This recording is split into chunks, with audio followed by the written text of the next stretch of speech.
Acerca de un tema muy importante, en el Congreso de la República se dio la aprobación de la llamada Ley de Competencia y esta pues ya tenía al menos unos 8 años de estar en discusión en el Congreso de la República para discutir y hablar acerca de los beneficios que puede tener esta ley y cuán aplicable es. Están con nosotros dos expertos, está el licenciado Hugo Maúl, doctor Hugo Maúl, investigador asociado del CIEN, economista y catedrático universitario, y también el ingeniero Enrique Lax, director ejecutivo de la Cámara de Alimentos y Bebidas, negociador en tratados comerciales, experto en temas de comercio internacional. Comienzo con usted, doctor Maúl, me da mucho gusto de saludarlo y desearle muy buenas tardes en este espacio de Hora 15. Buenas tardes, Juan Carlos, muchas gracias por la invitación. Doctor, hablemos de la ley de competencia. ¿Por qué se tardó tanto y qué tipo de beneficio, puede tener? No sé si tiene, pero puede tener. Bueno, lo primero es recordar que hasta donde me da mi memoria, que ya me empieza a pasar por lo menos 25 años de estar discutiendo esta ley. ¿Qué beneficios pueden traer? Yo creo que es importante que la población entienda que los políticos son políticos y venden humo. Y no los estoy criticando, eso es la labor de un político, vender sueños, vender anhelos. Pero una ley de esta, si tiene una característica, es que, aunque es de una aplicación general, no genera efectos inmediatos sensibles a lo largo y ancho de toda la economía. Haciendo un símil con una medicina, digamos, una ley de competencia no es un antibiótico sistémico que se pone en una vena y ataca la infección en todos los órganos del cuerpo. Es más bien, si vale esta analogía, es como un antibiótico local en una crema que uno se pone cuando se le está infectando una herida. Entonces, todo esto que dicen que va a resolver la pobreza, que va a desarrollar el país, que va a promover inversión extranjera, que va a traer la felicidad entera, yo lo tomo con el salero completo, porque el principal problema es que no entra en vigencia ya, sino hasta diciembre del 26. Y luego la agencia, la superintendencia, tiene que entender cuál es su trabajo, empezar sus investigaciones, y eso le tomará un año y medio. En un lapso de 4 años no vamos a ver mayor cosa. Cuando lo veamos, son acciones concretas contra comportamientos concretos de empresas concretas en mercados concretos dentro de sectores concretos. Entonces, estamos hablando de más aplicaciones focalizadas que de una cuestión general que vaya a cambiar drásticamente la situación que el país vive, que supuestamente tiene que ver con prácticas anticompetitivas. Hay que decir que también hay un discurso revanchista en todo esto, sobre el cual se han montado como hábiles surfistas muchos políticos. Gracias, doctor. Ingeniero Lax, me da mucho gusto de poderlo saludar y darle la bienvenida en este espacio de Hora 15. ¿Cómo analiza usted la aprobación de esta ley de competencia? Y lo mismo que le preguntaba al doctor Maúl, ¿cuánto sí, cuánto no es lo que se puede esperar de esta ley? Bueno, la ley de competencia que fue aprobada ayer es bastante más general de lo que hemos conocido en las últimas versiones anteriores. Hay aspectos que ya no se introdujeron, por ejemplo, los umbrales para autorizar o no, notificar o no una fusión, y a otros aspectos parecidos a estos. Se introduce el tema de las legislaciones vigentes en sectores específicos como la banca, telecomunicaciones, transportes, etcétera, que pues aunque no están diseñados para atender esa competencia, ya hay unas disposiciones más específicas. Entonces la ley en general tiene bastante compromiso tiene severos compromisos que asumieron para poderla haber pasado como la pasaron. Es cierto, yo le escuché lo último de mi amigo Maúl. Esta legislación creo que está siendo comunicada con expectativas que no son el objeto de la legislación, que puede tener esos efectos, pero esta legislación básicamente regula la relación de los agentes económicos entre ellos y los agentes económicos con el mercado, y de alguna forma como el Estado a través de la superintendencia va a poner orden en un mercado para evitar estas prácticas anticompetitivas que ya están descritas en la ley. Lo cierto es que tenemos que tener mucha perspectiva de lo que es una ley de competencia. Guatemala no la tenía, por supuesto, desde a partir de hoy, será vigente dentro de 2 años, o de plena aplicación, más bien está vigente, pero de plena aplicación en 2 años. Pero países como El Salvador, Costa Rica, Panamá, República Dominicana tienen leyes de competencia hace muchas décadas. Digo esos países porque son más o menos del tamaño nuestro, con la misma estructura económica nuestra, más o menos, tamaños de empresas parecidos.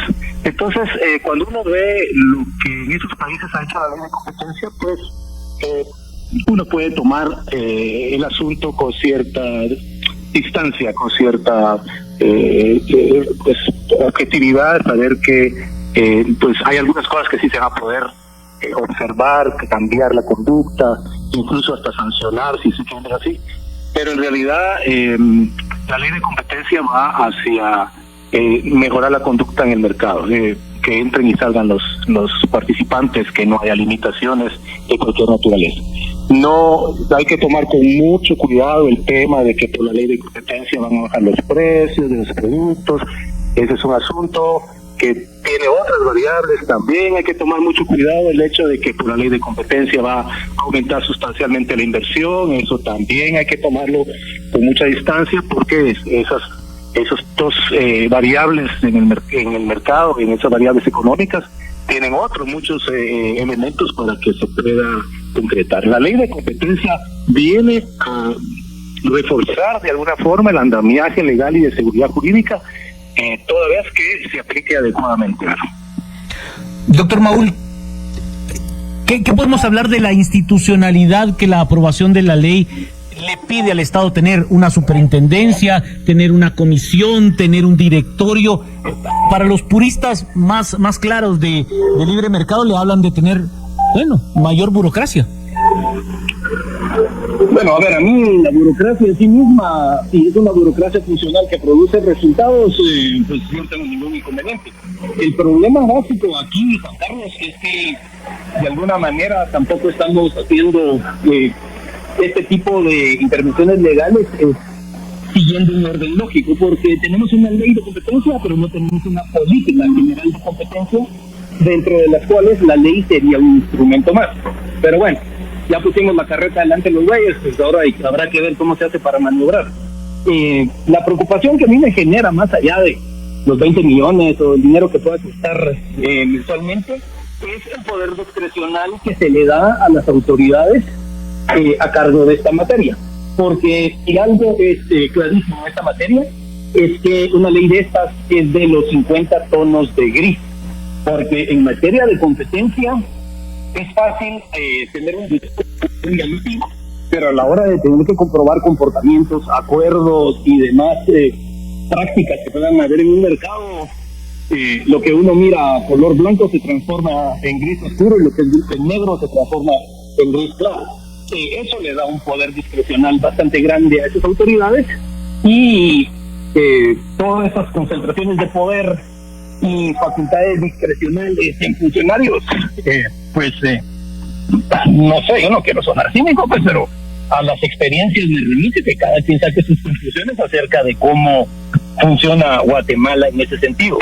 No estoy diciendo que estemos condenados a repetir la historia como en otros lugares donde concurren esas condiciones, pero lo que a mí me parece fundamental es que en esta ley, más que tener una cacería de brujas, ojalá se enfoquen en cuestiones eminentemente técnicas. Yo sí lamento muchísimo que en esta ley no se dio ninguna primacía a un concepto fundamental que se llama abogacía por la competencia.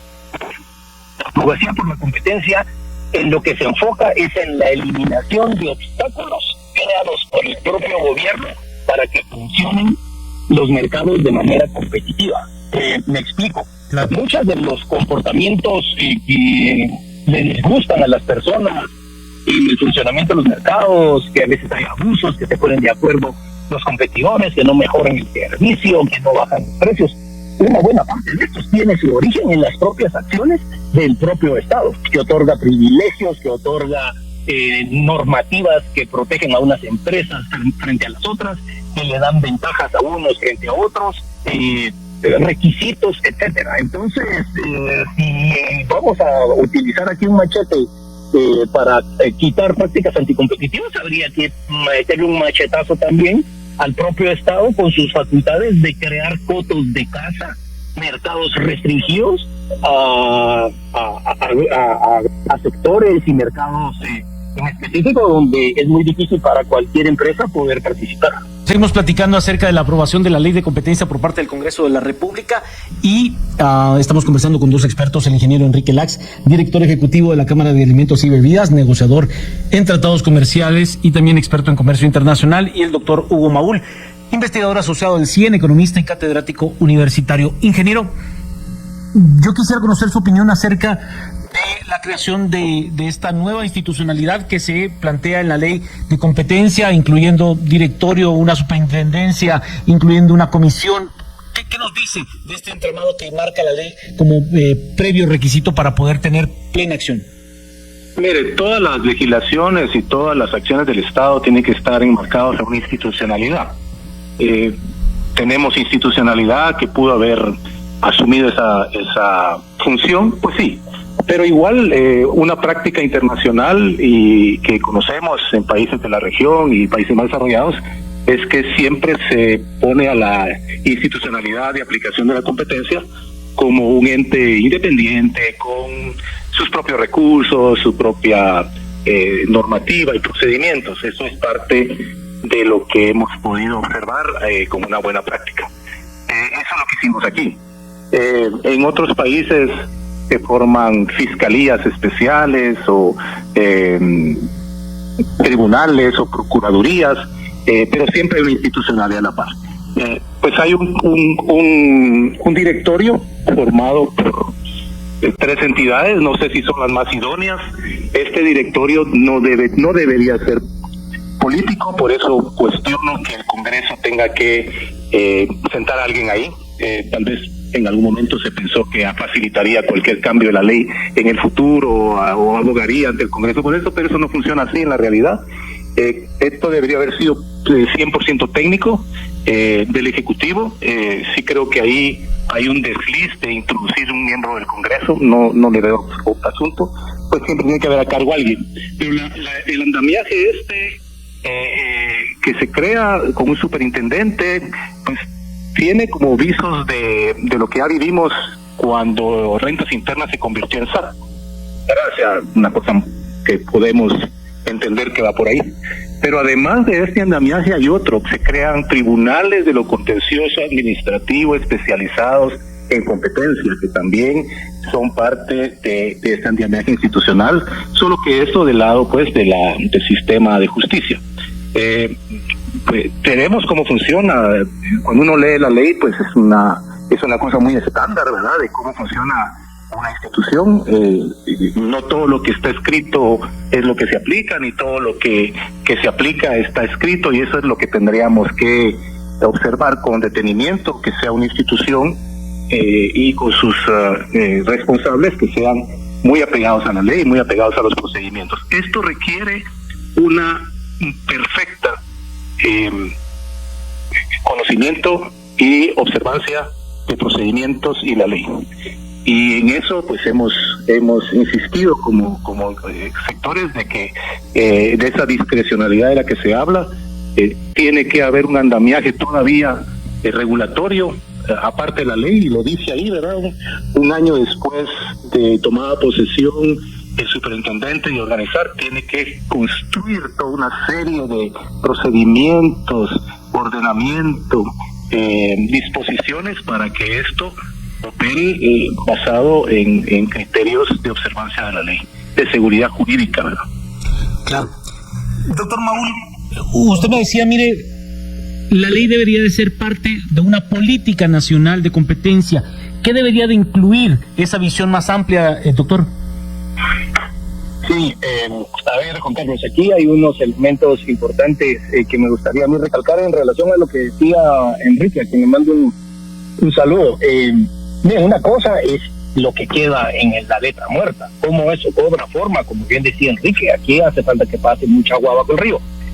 Cabalmente, mi querido amigo Maco Pastor, allá en Chiquimula, experto en temas de ganadería, me acuerdo que alguna vez me comentó que el general Eisenhower decía que es fácil diseñar un campo de maíz en donde la tierra sea una hoja de papel y el arado sea un lápiz, y sean 1000 millas de distancia. Muy diferente es de verdad sembrar un campo de maíz. Pues ahorita lo que hicimos ahorita es que dibujamos en un papel lo que nuestros anhelos. En la práctica habrá que ver qué sucede. Yo cuando me refería a una política es que los instrumentos que tiene el Estado a su disposición para promover la eficiencia y la competencia en los mercados no se limita simplemente a una ley punitiva contra comportamientos anticompetitivos. Por ejemplo, todo lo que hemos hablado, y Enrique lo conoce bien porque ha estado muchas veces también estuvo muchas veces al frente de este tipo de cuestiones, pero todo lo que tiene que ver con remover toda esta tramitología que encarece el funcionamiento de los negocios, todas estas regulaciones, muchas de ellas que no tienen ni pies ni cabeza, que limitan la participación de nuevos competidores en el mercado, todas estas normativas que quien las conoce y quien se acostumbró a operar con ellas en un mercado lleva una ventaja que no tiene el que está entrando por primera vez. Lo que ya dije en términos de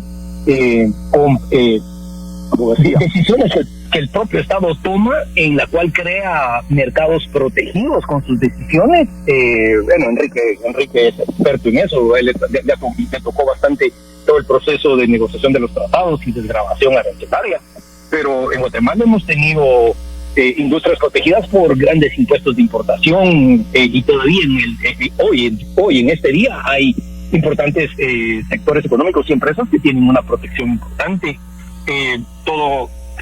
Todo lo que tiene que ver con la facilitación de hacer negocios, todo eso es una cuestión que debería estar dentro de una política, y por supuesto una visión crítica de modificaciones regulatorias a nivel del Congreso que hay que abordar. Y yo he estado poniendo como ejemplo a los distintos medios el caso de las telecomunicaciones. En otros países el número pertenece a quien hace el contrato con la compañía telefónica. Eso se llama portabilidad del número. Entonces yo hago un contrato con una empresa A, mi número 1234 es mío. Si yo después quiero ir con la empresa B, me llevo mi número. Aquí en Guatemala el número pertenece a la empresa que presta el servicio. Entonces yo no me puedo cambiar tan fácilmente, aunque tengo la libertad, porque si me cambio, en la otra empresa ya no me llamo Hugo, sino me llamo Perico a los Palotes y pierdo mis contactos y etcétera. Entonces, cuando hablamos de una política es tener todos estos instrumentos y sobre todo tener claro cómo estas acciones se transforman en beneficios directos para la población y que esos beneficios se puedan identificar y medir, porque por de pronto esta ley, quienes la proponen y la venden, dice que va a lograr un montón de resultados, pero yo lo que quiero que me digan cómo, cuándo, a quién y en cuánto, en términos cuantitativos. Que me digan que va a traer la felicidad y que va a bajar los precios, no. ¿En dónde, cuándo, en qué sector, en qué monto? Entonces ahí es donde yo creo que haría falta tener una visión más amplia para no pretender resolver todos los problemas de disfuncionalidad que pueden tener los mercados, que finalmente determinan que también sirven a los consumidores con una ley punitiva. Eso es como que a base de chicote uno quisiera educar al niño, pues también hay que darle comer y hay que enseñarle buenos modales y todo lo demás que implica crear un niño. Ingeniero Lax, ¿qué nos falta en esa visión complementaria, en esa visión más amplia que plantea el doctor Maúl? Sí, nosotros hemos criticado el hecho de que no hay una política nacional de promoción y defensa de la competencia económica. Sabemos que hubo un ejercicio hace ya 8 o 9 años y se pagó una consultoría y hay alguna, pero no hubo una sanción del Ejecutivo para crearla. Creo que esa es una agenda pendiente. Tenemos que tener, aunque pongamos la carrera contra de los bueyes, tendríamos que tener básicamente una política para darle como un norte a las acciones de todo el Estado hacia una economía mucho más libre, mucho más dinámica, mucho más con mayores oportunidades de que los oferentes y los demandantes actúen con la mayor libertad de casos. Pero esa es parte de la construcción de eso. Creo que nos enfocamos mucho en que deben haber una ley porque hay que poner sanciones. Ese discurso ha predominado en los últimos 2 años, es que hay aquí gente que se aprovecha y que se está haciendo rica y que entonces por eso hay que poner sanciones y hay que buscarlo y hay que perseguirlo. Vimos en algún momento hasta un empresario que se quejaba de este tipo de acciones y que no podía trabajar. Bueno, hemos visto de todo, hemos hablado de que con esto no van a haber acaparamientos ni hay una serie de cosas que la verdad lo único que hace es como crear alrededor de las verdaderas funciones y objetivos de una ley de competencia expectativas que no vienen al caso, porque esta rama de la economía, que es la competencia económica, es bastante especializada, y la misma ley lo dice. La misma ley enmarca sobre qué cosas se va a ir, sobre qué cosas va a analizar, estudiar, evitar el comportamiento nocivo o ilícito, y va a sancionar, multar y cualquier cosa. No es tan extenso como parece. Creo que va a tener que trabajar mucho. A mí lo que me queda un sinsabor, efectivamente, es que esta organización, esta superintendencia, no va a ser contundente con relación a las acciones del Estado, que también es un actor en el mercado cuando hace legislación o tiene disposiciones que pueden afectar la competencia y el libre ejercicio de la oferta y la demanda, o el juego de los oferentes y demandantes. Porque solamente, imagínense solo lo que va a hacer esta institución: emitir opiniones consultivas sobre nuevas regulaciones o actuaciones del Estado que puedan afectar la libre competencia, así como la realización de propuestas de regulaciones. Eso lo va a hacer esta superintendencia. Esta es una de las funciones que aparece en el artículo 25.1. Y entonces eso es el tema. Vean, mucha gente cree que va a haber una fila de gente que va a ser latigueada por la ley de competencia. Eso también es muy relativo. Hay cosas que se van a analizar. Pero yo veo en el sector de alimentos y bebidas, de lo cual puedo hablar, todos mis asociados están internacionalizados, tienen inversiones o representaciones, o están en el mercado de muchos países que tienen leyes de competencia. Prácticamente todos tienen un nivel de cumplimiento y conocimiento para el cumplimiento de las regulaciones de competencia donde están. Así es que ya no, por lo menos en mi sector, va a ser muy escaso aquello que pueda generar una denuncia o una investigación. Siempre habrá cosas, pero el sector de alimentos, por ejemplo, es un sector que ya conoce cómo funciona este tipo de regulaciones y está ajustándose para el cumplimiento en el país con base a esta ley, y ya lo ha hecho en otros países en los que está, en Centroamérica, en México, en Estados Unidos, en Sudamérica. Es muy difícil que todo el sector sea denunciado o perseguido. Un tema muy importante que yo quiero recalcar, y lo digo muy rápidamente: esta ley, por favor, no es para el consumidor de a pie. Esta ley es para los agentes económicos. Esta ley no va a resultar de que yo como consumidor fui a una distribuidora y vi que el precio del arroz se subió y entonces voy y meto una denuncia. No funciona así. Para eso está la DIACO. Esta legislación tampoco, a pesar de que ahí lo dice que cualquier persona puede poner una denuncia, no permite que las denuncias no tengan relación con la actividad que se está denunciando. O sea, las denuncias espurias tampoco pueden ser objeto de investigación. Pues la autoridad puede tomarlas, revisarlas, pero no es que yo, Enrique Las, voy a decir: sí, fíjese que en telecomunicaciones hay una colusión de precios. ¿Qué información adicional tengo que presentar? Hay mucha expectativa que no corresponde a lo que es aplicar una ley de competencia, y particularmente esta, como pues la estamos estudiando todavía, cómo ha quedado y los alcances que va a tener con relación a su aplicación dentro de algún par de años, ¿verdad? Y bien, hasta acá el video de hoy. Recuerden que ustedes tienen la última opinión que pueden dejar acá abajo en la cajita de comentarios. Dicho esto, nos vemos hasta el siguiente video. Adiós.